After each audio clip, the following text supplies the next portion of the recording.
Hey everyone, this is Mike with Fuse. As you know, we're in California trying to go as green as possible, so we have lots of heat pumps available for the installations.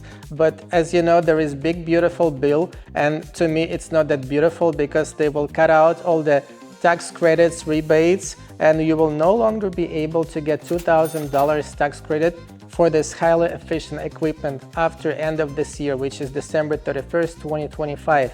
So I highly recommend you to reach out to us sooner so we can still install this equipment, get you set up for all the credits, rebates, so you can still save the money, get it while supplies are still available.